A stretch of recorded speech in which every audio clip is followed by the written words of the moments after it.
tarder, je cède la parole à Monsieur Gomer, qui est le Managing Director. Bonjour tout le monde. Mon nom est Gomer Pelgrims. Je suis le MD du parc de la vallée de la Nsélé.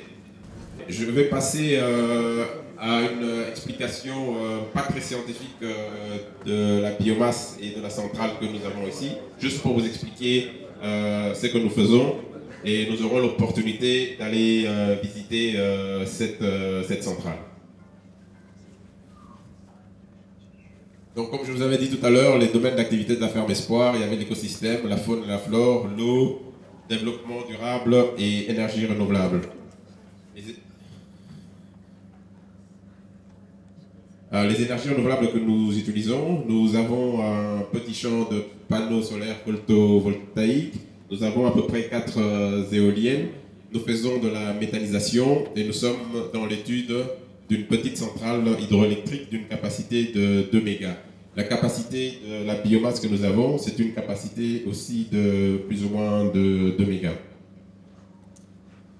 Donc ici, vous avez une photo aérienne de notre station de biogaz, une photo de notre champ, de nos champs de panneaux solaires éoliennes. Et voilà ce que je vous disais tout à l'heure, monsieur. C'est une centrale électrique de ce type-là, avec un vortex. Donc la rivière est déviée et puis l'eau est renvoyée vers la rivière.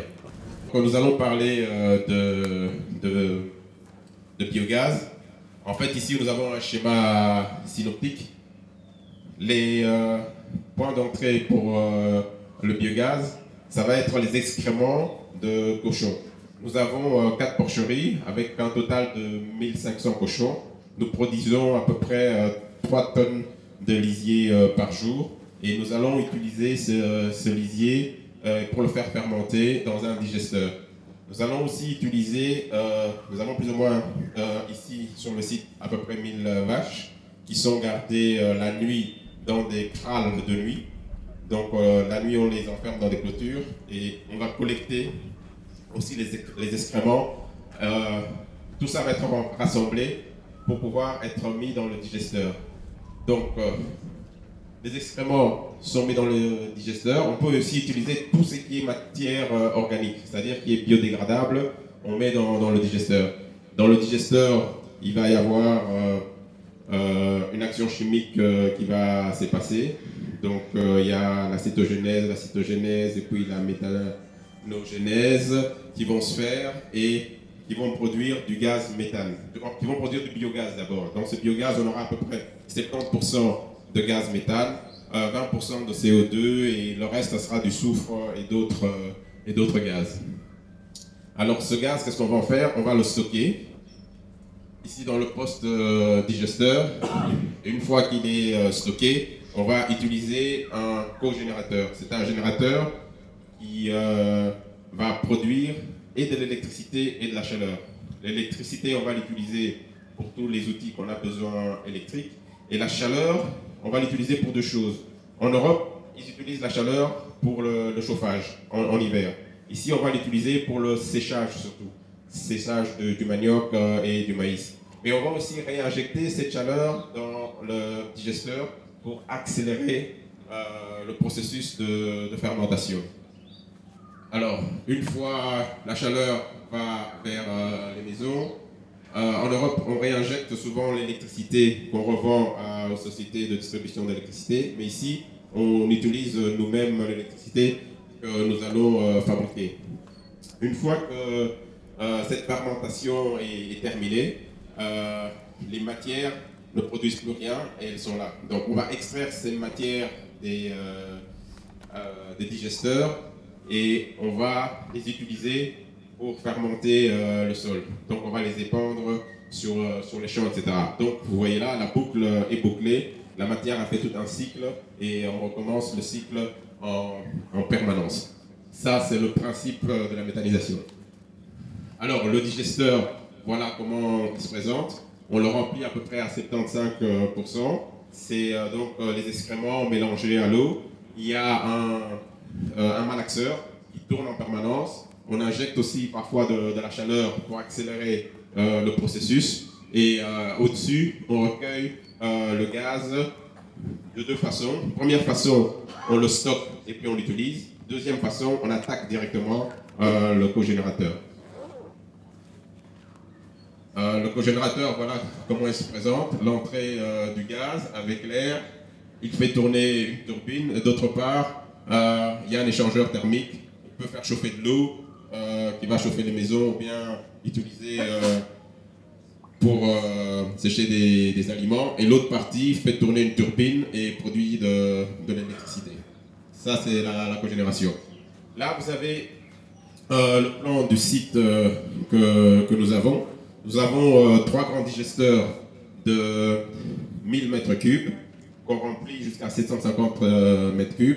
Ici, nous avons un grand réservoir de gaz de 1200 m3. Ça, c'est la partie vraiment production. Ici, nous avons 2 puits dans lesquels on fait le malaxage des excréments.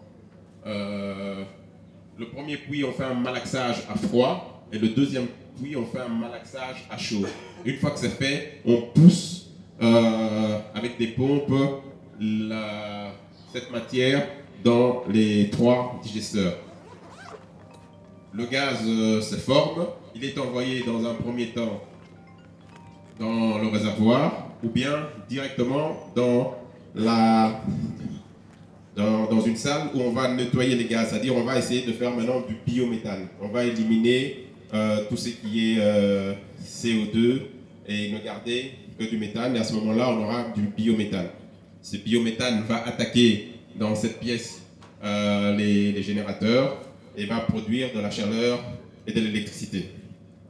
Le biométhane, on peut l'utiliser aussi en Europe. On le réinjecte dans le circuit parce que c'est comme du gaz naturel. On le réinjecte, on ajoute de l'odeur dessus, on le réinjecte dans le circuit. Malheureusement, on ne sait pas le mettre en bouteille, mais on pourrait utiliser le biométhane comme carburant pour des véhicules. Donc, si on équipe les véhicules avec des bonbonnes adéquates, elles peuvent faire rouler les tracteurs et tous les camions, par exemple, de la ferme. Alors, la boucle est bouclée de ce côté-là, la chaleur revient dans le malaxeur à chaud et est de nouveau renvoyée dans les différents digesteurs.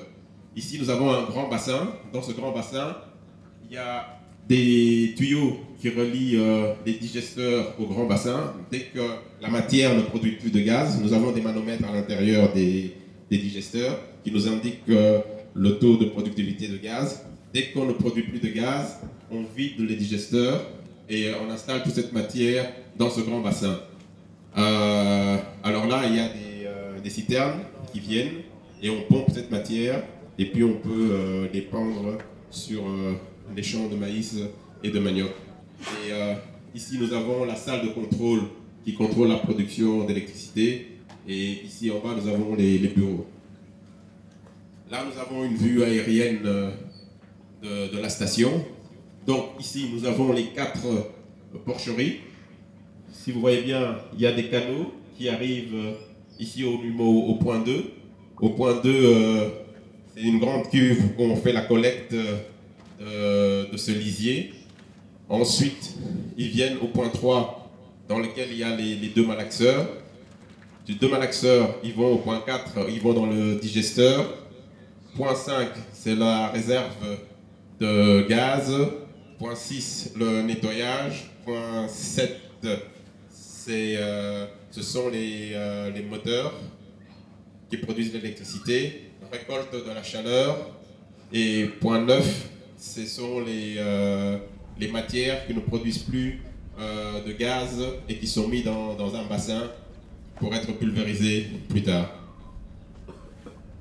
Alors, 1 mètre cube représente plus ou moins 10 kW, production calorique inférieure en équivalence énergétique, donc ça nous fait plus ou moins 1,7 litres d'alcool à brûler, 1,3 kg de charbon ou 9,7 kWh d'électricité.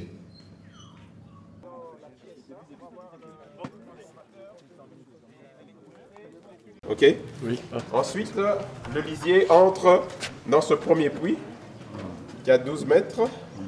Il y a un moteur avec des pales et le lisier est mélangé avec de l'eau. et il tourne pour rendre homogène le lisier. Ensuite, il est propulsé dans le deuxième puits. Là, c'est un malaxage à chaud. Ici, on est à froid. Là, c'est un malaxage à chaud. Alors, dans un premier temps, on a dû utiliser des groupes électrogènes pour réchauffer les résistances là-bas. On avait mis des résistances dans la cuve, on les branchait à un groupe électrogène, donc elles chauffaient la matière. Mais dès qu'on initie le système, et qu'avec la cogénération, on a de la chaleur et de l'électricité. La chaleur, vous voyez le tuyau qui arrive, qui plonge.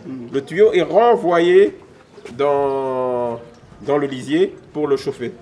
Donc il commence à le chauffer. Et une fois qu'il est bien homogène et qu'il atteint plus ou moins la température de 38 et 40 degrés, qu'est-ce qu'on fait? Dans la pièce qu'il y a derrière, il y a des moteurs qui permettent de propulser le lisier dans chacun des 3 digesteurs que vous voyez là. Les grands tanks en blanc, ce sont des digesteurs. Ok. Alors les tuyaux qui arrivent, ce sont les tuyaux qui amènent le lisier. Il y a d'autres tuyaux qui sont des trop-pleins.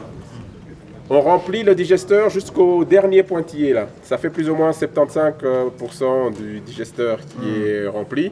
Et puis à ce moment-là, il se met à fabriquer le gaz. Il y a une hydrolyse, il y a une acétogenèse et puis méthanogenèse et le gaz se produit. C'est en totale absence d'oxygène. Ça se fait en aérobie et il y a des microbes qui commencent à se développer et qui créent le gaz. Et quelle est la source d'énergie des moteurs ici? Ici, pour l'instant, c'est ce que je disais, on a initié avec le groupe électrogène, mais dès que le système est lancé, Et là, ça ne fonctionne pas Non, pour l'instant, ça ne fonctionne pas. Comme je vous ai dit, on était en test d'intégration du système. On l'a testé, il produit de l'électricité, il alimente les différents bâtiments. On a assez de matière. Quand on va arriver là-bas, je vais vous expliquer quoi. On a assez de matière pour pouvoir tourner pendant 2 mois sans problème. Et en même temps, on stocke tous les lisiers que les cochons produisent. Ah ouais.